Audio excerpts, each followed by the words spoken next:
Good afternoon, Jay Rudderman, president of the Rudderman Family Foundation. Welcome to our Haaretz conference. Nice to see you. Thanks, Judy. Nice to join you today. Jay, there's been a lot of talk lately about finding some sort of silver lining in the coronavirus crisis. Do you believe there are any opportunities for the Jewish philanthropic world and for the Jewish organizational world in this crisis? Well, I think traditionally Jewish organizations have come together around various crises, depending on, wars in Israel, natural disasters. I've certainly seen the Jewish community come together around this one to pool resources, to try to address the issue. I think we're not always clear. I mean, we're clear of what some of the immediate needs are, but we're not clear of what the long-term needs are. So it's a nice thing to do, and I applaud the Jewish community for doing it. I don't know how universally it's spread through the Jewish community, but certainly some of the major foundations have stepped up and committed to addressing this crisis. I want to talk to you now about Israel-diaspora relations, a subject I know is very dear to your heart. What the Rudderman Family Foundation does, in a way, is what organizations like Birthright and Masa do, but in the opposite direction. Right. They bring young American Jews and Jews from other parts of the diaspora to Israel, and whereas you bring Israeli delegations, young Israelis, to America for them to learn more about the American Jewish community.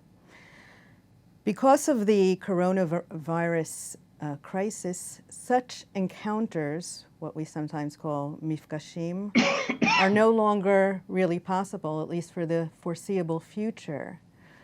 What do you propose be done to prevent a disconnect between Israel and the diaspora at times like these? Well, some of what we've done, which have been trips for Israeli Knesset members to the United States to learn about the Jewish community, or journalists, I think those are on hold. We have a new Knesset.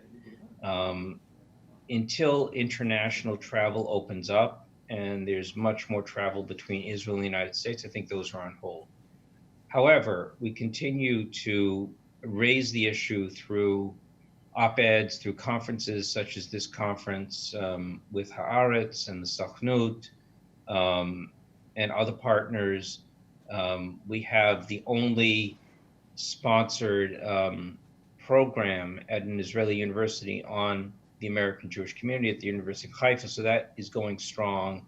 And the learning about the American Jewish community among Israelis who will be significant players in Israeli societies continues to go.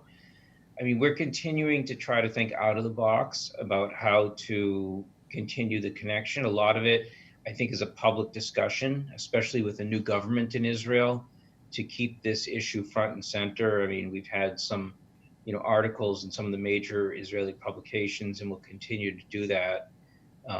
Just to say that the American Jewish community, while it is diverse and different than Israeli society, it is a community that remains vitally important to the future of Israel's security. As you just mentioned, Israel just formed a government last week after a very extended period of not having a functioning government.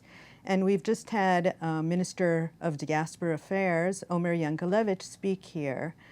I was wondering, if you were to be asked to advise her right now, what would you tell her should be her most important priority in her new job? And also, I was just wondering, what do you think of the fact that the government of Israel appointed a member of the ultra-Orthodox community as its liaison to the Jewish world? Well, I think that these positions of appointing ministers is a very political position, and it's a way of holding the coalition together. I don't know her. I've never met her. I hope to meet her and hope to have a sit down with her either virtually or in person, someday soon. I think she has a vitally important ministry because she's connected to half the Jews who live outside of Israel. My biggest advice to her would be to listen and not to judge.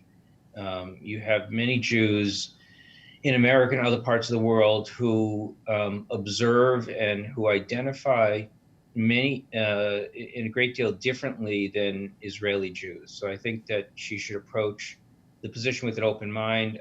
I've spoken out in the past, and I hope that when she selects a director general, she selects someone from Israeli society who has a deep understanding and a personal experience of living in the diaspora, since there are hundreds of thousands of Israelis who, have made Aliyah, who've lived for extended period of times in the diaspora. And I think that unless you live in a community and for a long period of time, whether you're living in Israel or living in the diaspora, you don't really understand it. And I think that the biggest pitfall would be for a minister to sort of project internal Israeli positions onto the diaspora, because I think that there's going to be a disconnect there.